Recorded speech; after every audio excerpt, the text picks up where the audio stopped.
हजारों सालों से वो कहीं ना कहीं भटक रहा है। इतने साल गुजर जाने के बाद भी आज भी वो जिंदा है।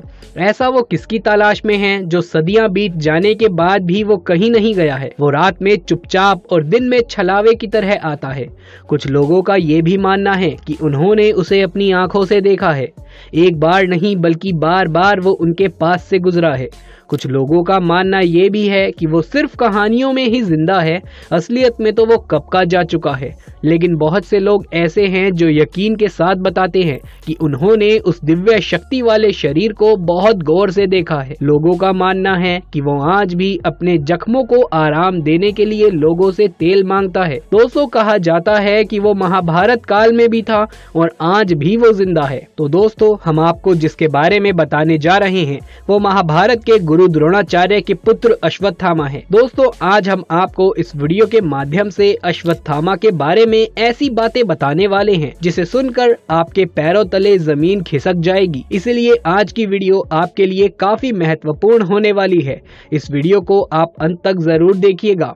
आज के वीडियो में हम अश्वत्थामा के पूरे रहस्य को जानने की कोशिश करेंगे और जानेंगे कि आखिर उस योद्धा को अमर क्यों माना जाता है। क्या अश्वत्थामा को आधुनिक युग में भी देखा गया है और क्या आज भी उन्हें देखना संभव है। लोगों के द्वारा ये कहा गया है कि वो आज भी जिंदा है। अब आप ही बताइए कि लोगों द्वारा जो बताई गई बातें हैं क्या वो सच है या फिर मनगढ़ंत कहानियां हैं। आपको बता दें कि मध्य प्रदेश के बुरहानपुर जिले से 20 किलोमीटर दूर असीरगढ़ का किला अपने अंदर बहुत ज्यादा राज छुपाए हुए है। आपको हैरानी होगी, इस किले को लेकर बहुत सारी बातें कही गई हैं। कहा जाता है कि इस किले के अंदर स्थित गुप्तेश्वर मंदिर में अश्वत्थामा आते हैं और यहाँ पर पूजा करते हैं।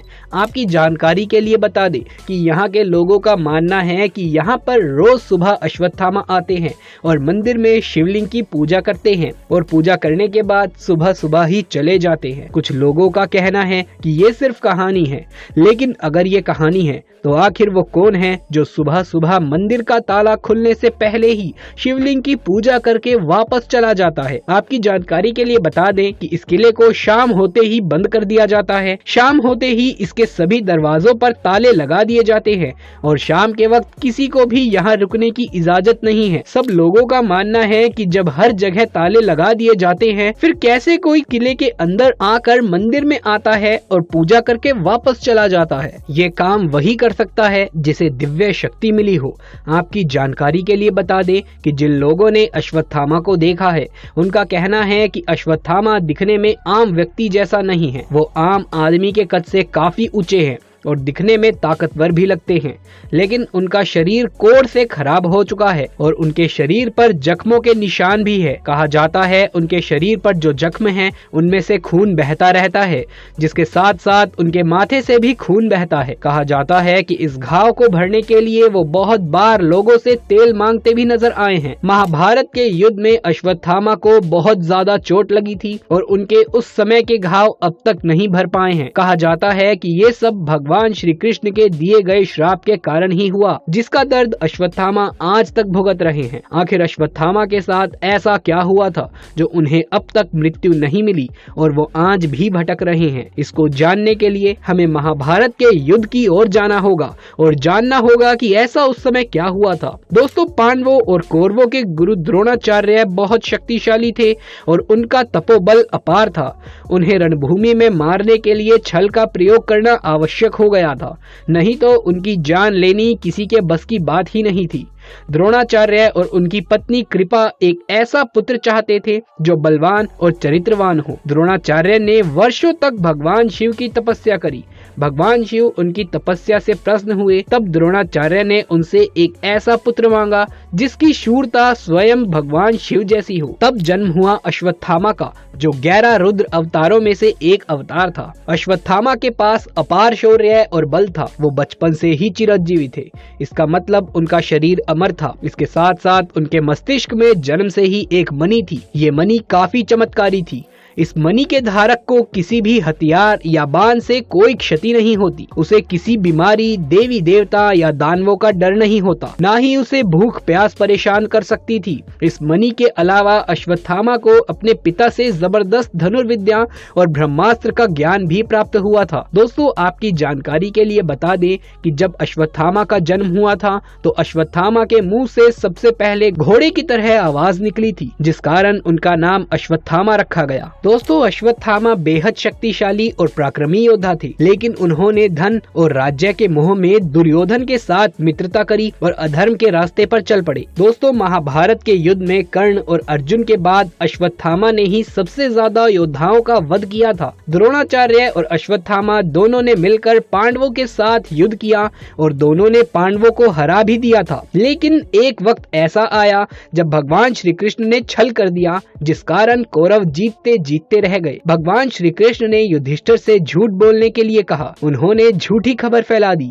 कि अश्वत्थामा की मृत्यु युद्ध में हो गई है, लेकिन दरअसल जिसकी मृत्यु हुई थी वो अश्वत्थामा हाथी था। लेकिन भगवान श्री कृष्ण जी ने ये झूठी खबर फैला दी कि अश्वत्थामा जो द्रोणाचार्य के पुत्र थे वो युद्ध में मारे गए। जब युधिष्ठिर से पूछा गया तो उन्होंने भी कह दिया कि हाँ, अश्वत्थामा की मृत्यु हो गई है। आपको बता दें कि अपने पुत्र की मृत्यु की खबर सुनकर द्रोणाचार्य से बर्दाश्त ही नहीं हुआ और उन्होंने सारे अस्त्र त्याग दिए। तभी फायदा उठाकर धृष्टद्युम्न ने द्रोणाचार्य का सर काट दिया। जब द्रोणाचार्य का वध हुआ तब अश्वत्थामा ने अपना संयम खो दिया और पांडवों के वध की प्रतिज्ञा ली। द्रोणाचार्य की मृत्यु के बाद जब युद्ध खत्म हुआ तब अश्वत्थामा ने धृष्टद्युम्न को मारने की कोशिश की, लेकिन असफल रहे। अश्वत्थामा ने रात के अंधेरे में पांडवों के तंबुओं में घुसकर उन्हें सोते हुए ही मारने का प्रयास किया, लेकिन गलती से पांडवों की जगह उनके 5 पुत्रों का वध कर दिया। इस बात से क्रोधित होकर अर्जुन ने अश्वत्थामा पर आक्रमण कर दिया। अश्वत्थामा ने अर्जुन को मारने के लिए ब्रह्मास्त्र का आवाहन कर दिया और इधर अर्जुन ने भोलेनाथ से प्राप्त पशुपतास्त्र का आवाहन कर दिया। इसके बाद साधु महात्माओं ने दोनों से प्रार्थना करी कि वो अपने अपने दिव्यास्त्रों को वापस बुला ले, क्योंकि उनके टकराने से पूरी सृष्टि का विनाश हो सकता है।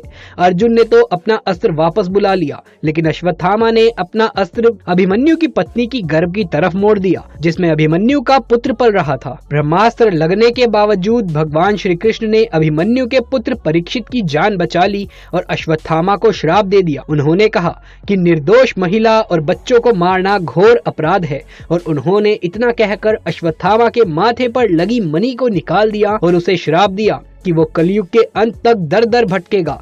उसके घाव कभी नहीं भरेंगे और कभी किसी के घर में उसे जगह नहीं मिल पाएगी। जब भगवान श्री कृष्ण ने अश्वत्थामा के माथे पर से मणि निकाल ली तो उसके बाद से अश्वत्थामा की सारी शक्तियां खत्म हो गई और तब से लेकर अब तक अश्वत्थामा के माथे से खून लगातार बह रहा है। कहा जाता है कि अश्वत्थामा महाभारत काल से लेकर कलयुग तक ऐसे ही घूम रहे हैं। इन्होंने न जाने कितने वर्ष ऐसे ही इधर उधर गुजारे हैं। दोस्तों, मध्य प्रदेश के एक आयुर्वेदिक डॉक्टर ने भी अश्वत्थामा से मिलने की बात कही है। डॉक्टर ने बताया है कि उनके पास एक मरीज आया था जिसका कद विशालकाय था। उसके माथे पर घाव था जिसमें सेप्टिक हो गया था। कई बार जड़ी बूटियों का लेप करने के बावजूद भी वो घाव एकदम ताजा था। चिकित्सक ने मजाक में ही मरीज से कहा कि तुम्हारे घाव भरते नहीं हैं, कहीं तुम अश्वत्थामा तो नहीं हो। पलटकर वापस देखने पर डॉक्टर ने पाया कि वो मरीज गायब हो चुका था और बाहर बैठे मरीजों ने उसे बाहर जाते हुए भी नहीं देखा। इसके अलावा एक रेलवे कर्मचारी ने अश्वत्थामा से मिलने की बात कही है। वो कर्मचारी छुट्टियां मनाने गुजरात गया था, जहां जंगल में अकेले घूमते हुए उसका सामना एक विशालकाय आदमी से हुआ जिसकी लंबाई लगभग 14 फीट थी। उसके मस्तिष्क पर घाव था। कर्मचारी ने उसका परिचय मांगा और उससे बातें करी। कर्मचारी का कहना है कि अश्वत्थामा ने उसे बताया कि भीम उससे ज्यादा विशालकाय और बलवान था। पृथ्वीराज चौहान की जीवन पर लिखी किताब पृथ्वीराज रासो में अश्वत्थामा का वर्णन मिलता है। मोहम्मद गौरी से युद्ध हारने के बाद पृथ्वीराज जंगल चले गए और वहाँ उनकी मुलाकात एक ऐसे व्यक्ति से हुई जिसके मस्तिष्क पर घाव था। पृथ्वीराज खुद एक उन्नत चिकित्सक थे और उन्होंने एक हफ्ते उस घाव को भरने की कोशिश करी, लेकिन उसका कोई फायदा नहीं हुआ। तब उस व्यक्ति ने पृथ्वीराज से कहा कि वो अश्वत्थामा है और उसके बाद वो उस इलाके से दूर चला गया। कहा जाता है कि कलयुग के अंत होने के बाद ही अश्वत्थामा को मुक्ति मिलेगी। दोस्तों, आपके इसके बारे में क्या विचार है? क्या ये सारी बातें सही है या केवल मनगढ़ंत कहानियां? अपने विचार नीचे कमेंट बॉक्स में लिख करके जरूर से बताएं। यदि ये वीडियो पसंद आया हो तो इसे एक लाइक करके अपने दोस्तों और रिश्तेदारों में ज्यादा से ज्यादा शेयर कर दें। आगे भी ऐसे वीडियोस लगातार देखते रहने के लिए चैनल को सब्सक्राइब करके पास वाले बेल आइकन को भी दबा लीजिए। जल्द मुलाकात होगी आपसे किसी अगली वीडियो में। तब तक के लिए आप सभी का धन्यवाद।